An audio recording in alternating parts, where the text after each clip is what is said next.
Greetings everyone, my name is Dominic and today you're tuning in to the Comic Book Report, where we review comic books and graphic novels so you can get an idea of what to read. And today, yes, I'm back once again doing a list video for all of you. I'm still enjoying them, I hope you are as well. Today we're going to be looking at 10 comics that are better the second time. I think since starting this channel in particular, I've had the opportunity to reread a couple favorites or kind of reevaluate books that I maybe dismissed the first time around or found a new way to look at them. In some cases, it had been nearly a decade since I read it the first time, and I think this had come up enough that I thought it would be a fun topic for a video. I'm curious what you think of my selections. Before we jump in though, I do want to shout out our channel sponsor, OrganicPriceBooks.com.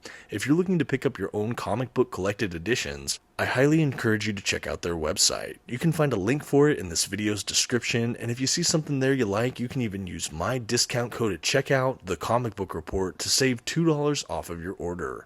Please note if you use my affiliate link or code to make a purchase, I will earn a small commission, but it's a fantastic way to support this channel. Thank you so much for considering. Now let's get started with today's list. First up, in no particular order, we have Superman for All Seasons by Jeph Loeb and Tim Sale. If you've been a follower of this channel for any length of time, you might know that I am a huge fan of this creative duo. I was first introduced to them, I believe, when I read Spider-Man Blue or perhaps The Long Halloween for Batman. I'm not really sure, I think it was one of those, but I've been hooked ever since. They've given us that color series over at Marvel, like I mentioned Spider-Man Blue, Daredevil Yellow, Hulk Gray. I have yet to read Captain America White, but I know that's in there as well. For Batman, they've done some of my favorite Batman stories, The Long Halloween, its sequel Dark Victory, to name a few. Well, another amazing gem from this dynamic duo is Superman for All Seasons. Yes, this is a Superman origin retelling in part, but it's also an exploration of what makes this character so amazing and honestly kind of woven into Americana. I think that is really something I got out of my second reading that I didn't pick up the first time through, is how much, I think particularly Tim Sale with this artwork, there's so much Americana just fused into this. Like, we have that kind of heartland America feel with Smallville, Kansas. We have just kind of his simple upbringing, kind of American dream sort of story. And there's something just beautiful about how the artist really captured this feeling of what makes Superman, what makes Clark Kent, and really humanizing this character who is an alien. I think for me, looking at the art from Tim Sale too, like I've seen his stuff in so many different books by this point, and he has a very recognizable style, and yet he does play with it and modify it for different projects, you know? Like even looking at that Jeph Loeb Tim Sale Omnibus for Batman, the art in the Haunted Night section is so different than the Dark Victory and Long Halloween portions. In the same way here, his art style is a little bit different than normal. I feel like he's almost channeling like a Norman Rockwell kind of painting in a way. At any rate, it was really amazing, and I think it's overall a great story in its own right. You really get the heart of Superman in this. You get his goodness, you get his kind of homespun values in a way, but honestly, I picked up so much more on these kind of layerings in the artwork reading it a second time. Really fun to reevaluate. Next up, I think we'll continue on this Jeph Loeb and Tim Sale train with Hulk Gray. Yes, this is part of that Marvel Color series, and if I didn't mention it earlier, no, you do not have to read them in any kind of order. They can be read as kind of standalone graphic novels like this. I have this paperback edition. I'm aware it just came out in a big oversized gallery edition as well that I believe is still in print at the time of this recording. So if this looks appealing to you, consider upgrading to that gallery edition. But essentially, this is a incredible Hulk origin retelling and kind of really focuses on that early Silver Age era for the character.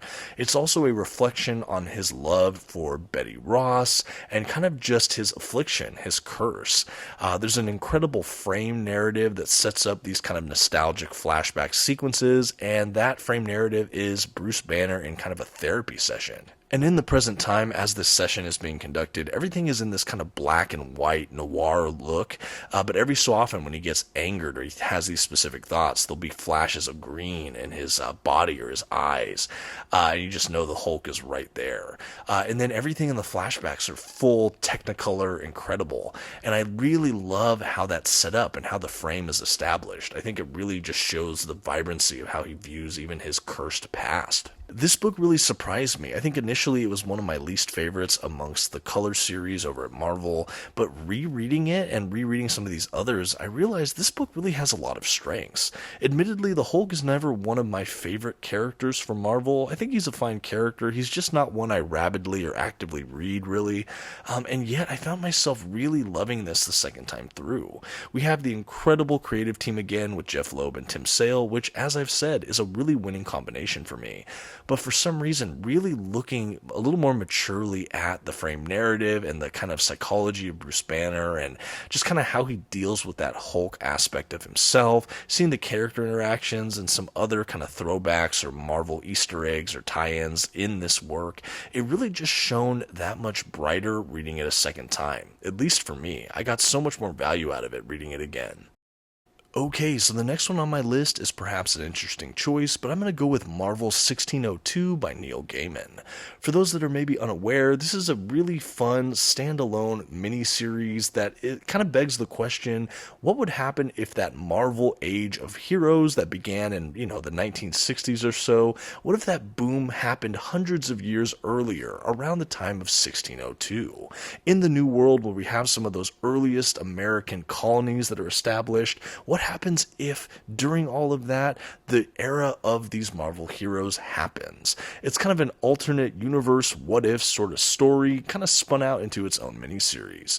Along the way, of course, we have the writing of the incredible Neil Gaiman, who of course provides his wonderfully dark and tantalizing fantasy style. And I think for me what is absolutely evident is that this writer really understands these characters, really understands the Marvel Universe, and he's a perfect candidate to really ask this what-if question and really deliver a powerful epic here.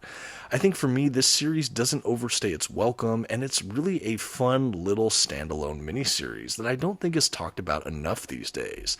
This is one of the earlier Marvel little standalone graphic novel collections I picked up back in the day, so I think the first time I read this book was probably about a decade ago, give or take, and I just revisited it not too long ago when I was looking at it for my channel, and honestly, there was so much more that stood out or struck me reading it a second time. And don't get me wrong, I really enjoyed going through this when I did, especially being early in my comics journey, being aware of these characters from action figures and movies or animated TV shows. And yes, maybe the covers of comics, even if I hadn't been reading comics that much myself at the time. But I think I got a lot out of it reading it a second time after reading a lot more Marvel comics, knowing a lot more of these characters, so that when they appeared and everyone worked together in this book, it really just hit that much harder because I had a better depth of knowledge about the Marvel Universe. And I think for me, that is actually why this was better for me the second time around. I really enjoyed it, and like I said, as my Marvel knowledge grew, so too did my enjoyment of this incredible series. Okay, and I bet this is going to be a surprising one on the list for a lot of people. This is Morning Glories, the Deluxe Edition, Volume 1 from Image Comics. This was written by Nick Spencer with art by Joe Eisma, and for me, this is one of my go-to favorite indie comic book series, and honestly, one of the earliest I ever had the opportunity to read.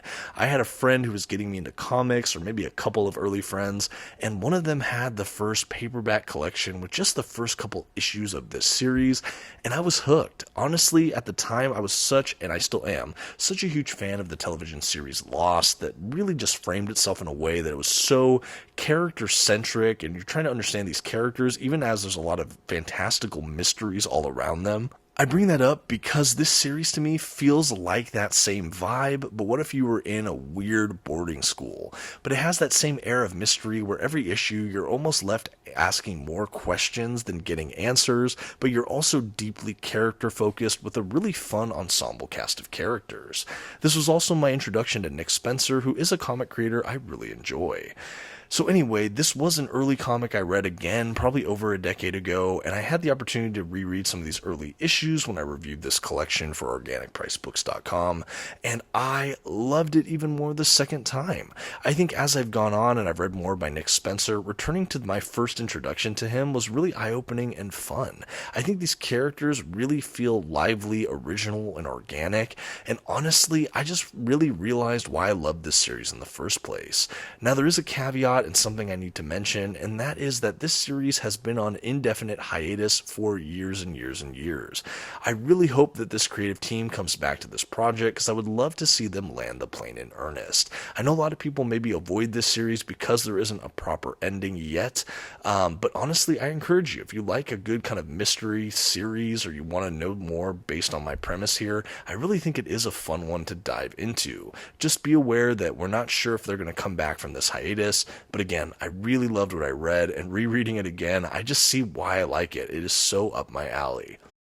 And because I asked myself, is any comic book list complete without The Dark Knight, we're going to be talking right now about Batman the Black Mirror by Scott Snyder and Jock. I remember when I first read this comic being just absolutely electrified. I had never really read a Batman comic I felt that was quite this dark, other than maybe The Killing Joke or possibly Arkham Asylum, but this was dark in a different way. There was a kind of eeriness to the entire thing, and I think having Dick Grayson as the Batman in this series, well, it just added a fresher wrinkle to the whole thing. And I think having the artwork of Jock as well just really made everything pop in a really unique fashion.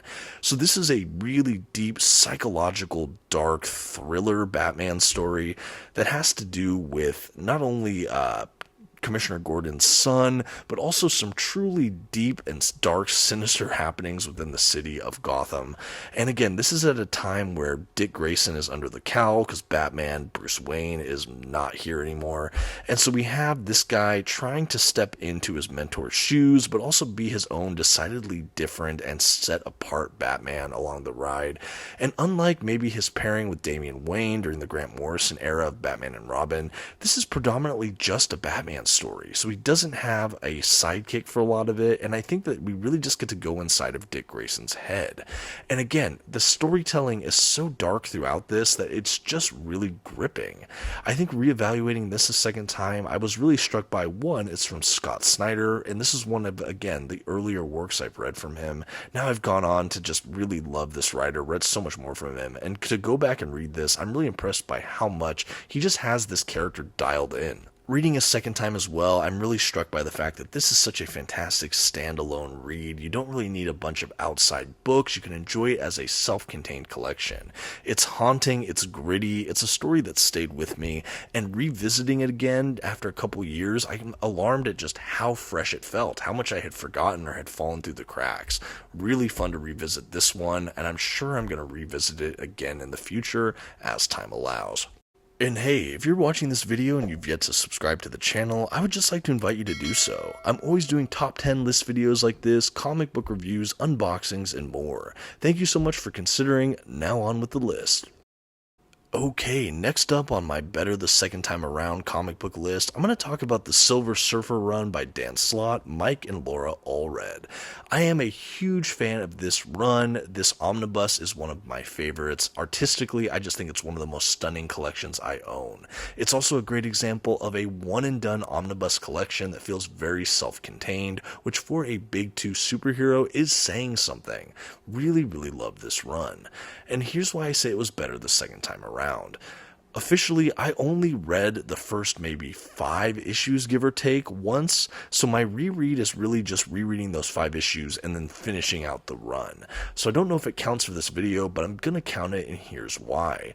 When I first read the initial trade paperback of the first handful of issues, I liked it. Of course, I was exposed to the Allred's artwork, who I'm already a huge fan of. I love the Silver Surfer. Norrin Radd is one of my favorite Marvel characters. And yet, in the first couple issues, I wasn't initially sold. And I'm also a Dan Slott fan, it should be mentioned. But I will have to say, when I first read the series, those first couple issues, I think I reviewed it okay, but not as overwhelmingly positive as I would go on to review the rest of the run when I did the omnibus review.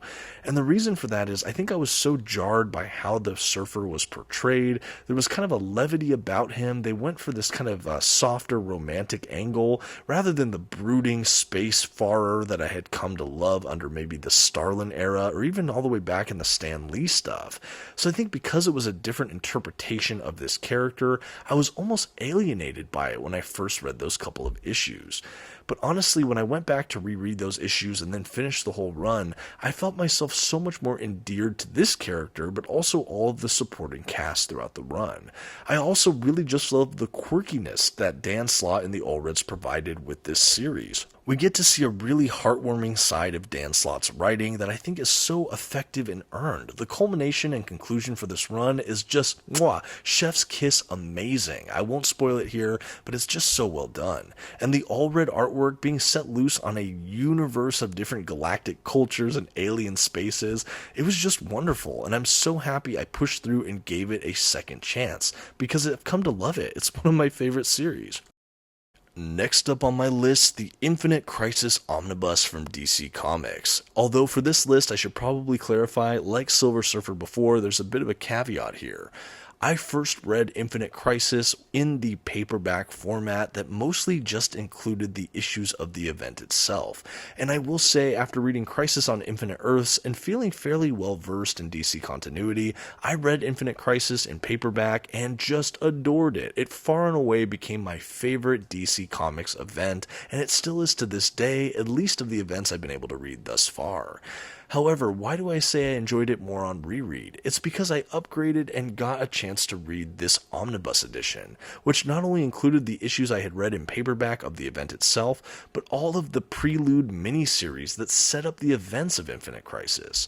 And while I felt like Infinite Crisis could be read alone and still greatly be enjoyed like I did my first time through, reading it as a culmination of all of these different miniseries that set up the events in Infinite Crisis, it was just a whole different experience. I felt like reading it in context of all of these events in the pages of this omnibus gave me just a fuller picture of the DC universe, the impacts of this event, the setup for the characters, and I really just think the resolution and the payoffs and everything we got during the event itself, it just hit that much harder. It resonated that much more, and the whole experience just felt that much fuller.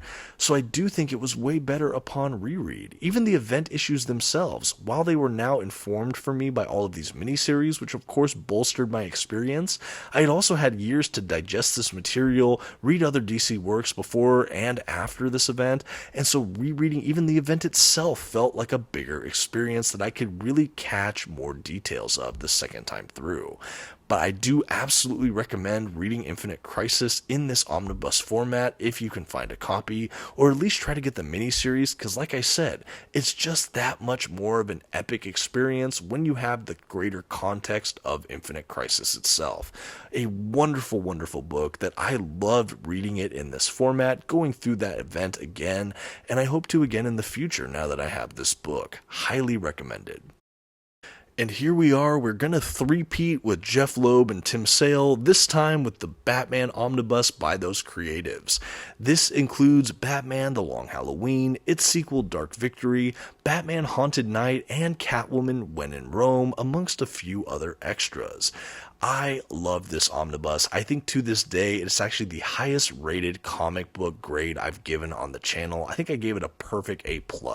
I really believe it's that good because it contains some of my all-time favorite Batman stories, has incredible writing and artwork, you get everything in this beautiful oversized format, and there's just so many great stories packed into it. I think even if you're a brand new fan of Batman, you can pick up this book and just feel like you have a greater comprehensive experience of this character afterwards. I think this collection successfully touches on so many of Batman's rogues gallery of villains, along with some of its primary supporting casts and allies, that like I said, this is a quintessential Batman book here. I think, though, every time I read these works, primarily Long Halloween and Dark Victory, although the others are great as well, when I reread those, I get something out of it every single time. I've read Long Halloween now, I think maybe 3 times or so, give or take, and every single time there's some nuance or aspect to it that I pick up on, some little detail to the mystery that I just think makes it so wonderfully constructed. I can say the same thing with Dark Victory as well. I think also revisiting it, especially in context of losing the great Tim Sale, the artist, I see all of these artistic touches or flourishes and detail work throughout the volume that I'm just really left stunned and amazed. This is really one of my favorite creative teams out there. Batman is one of my favorite characters, and it says something that I could go back to these classic works and pull out something new. Like I said, every time I read it, it's not an exaggeration for me. In this way, my experience reading these works is so cumulative. I find myself enjoying it more and more with each subsequent reading. I highly recommend this book if you've never read, especially Batman the Long Halloween. Do yourself a favor and pick up a copy. And if you've read it but it's been a while, maybe it's time for a revisit. Next on our list today, we have one of my favorites, Captain America by Ed Brubaker over at Marvel Comics. This is the Omnibus Volume 1 of a 5 omnibus set. Yes, I know that's quite a bit. Luckily, there are some self-contained story arcs within the run, so if you want to just dabble in it, there's still so many stories you can enjoy. I think of what I've read, this volume is actually my favorite of the whole run. We start off with the Winter Soldier storyline, which for those completely unfamiliar, maybe you've seen the film, or even if you haven't seen Captain America Winter Soldier, essentially it has ramifications for the long history of Captain America. It brings back some really beloved characters, it has a fresh spin, and it's just deeply entrenched in action, espionage, this clandestine feel to the whole thing. It is really quite wonderful.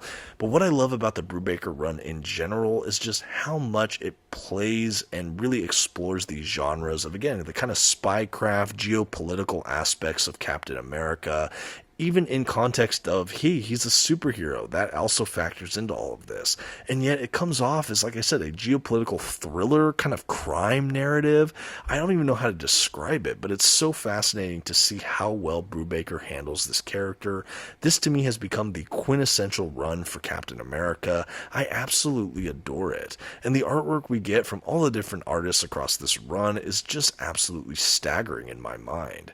Why I think this is better the second time around is I think that this work is so highly detailed that there's just so much happening at all times. I almost feel like it took a couple reads to even just absorb everything that I'm seeing.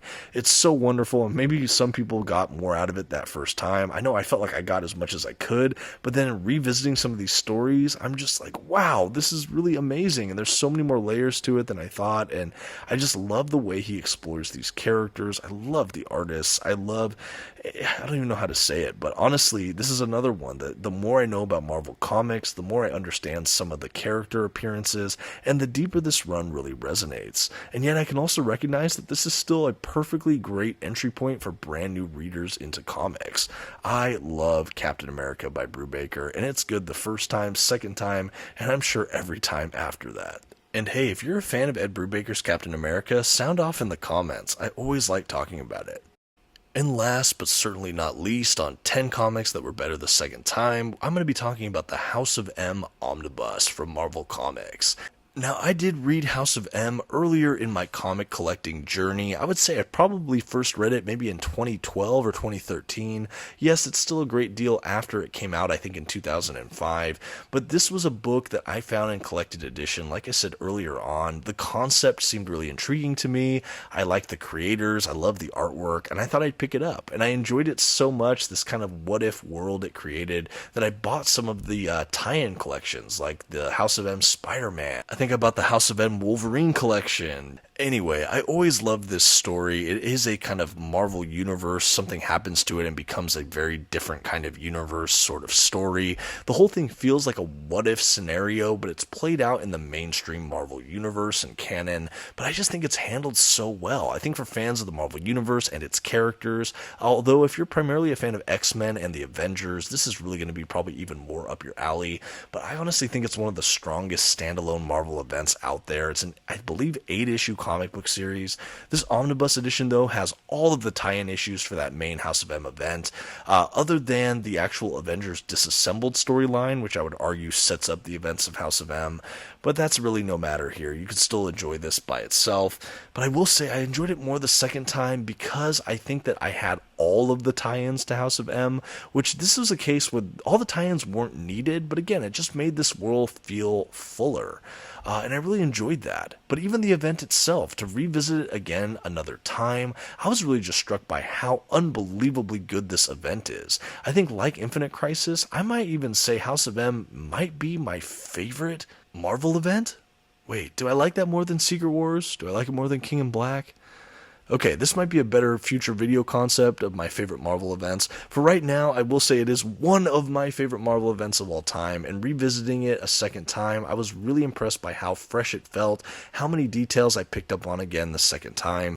It really is a stunning work that I think all Marvel fans should check out. Whether you get the whole omnibus with all the tie-ins or just read the event itself, I think it's worth the cost of admission. And that's going to wrap us up for 10 comic books that were better the second time around. As with all my lists, this was wildly subjective and based on my own personal experience, but honestly, this was a fun trip down memory lane. Like I said, this video really came out of this place that I found myself reevaluating and rereading all of these collections and taking new things from them upon subsequent reading. I think it also really just opened my eyes on how much value there is sometimes with these collections, where you have a book you haven't touched in a while and you give it another read and you get so much more fresh perspective out of it. I also just think reading it years apart sometimes, feeling like I'm in a different stage of life or a different person in some ways now, and how do I relate to the material now? I think that these are fascinating questions that certainly helped with my analysis rereading some of these books, at least for me. I've really enjoyed the opportunity to read them and reread them. Like I said, for the channel, it really does bring these opportunities to the front and surface. Sometimes upgrading to the Omnibus, for example, I'll reread a collection. But anyway, it's been really, really fun, and it's something that I wasn't sure I'd be a huge rereader, but I think in the last couple years, I've really changed that. I think I'll go back to my favorites, and I might peruse the shelves and pick things up that I maybe haven't checked out in a while, just to see if I get something new out of them. As is the case in this video, there's really some gold out there. But anyway, thank you for sticking around with me for so long. I'd love in the comments section, did any of these comics resonate with you? Are you fans of any of them? Or for you, what are some of your favorite comics? Or maybe what are some of your comics you really like reading again and again, and why? Would love to hear all that in the comments section. Would love to encourage a discussion on these things. And as always, thank you so much for watching. This has been the Comic Book Report. Please don't forget to leave your like, comment, and maybe check another video out on your way out. Have a good one.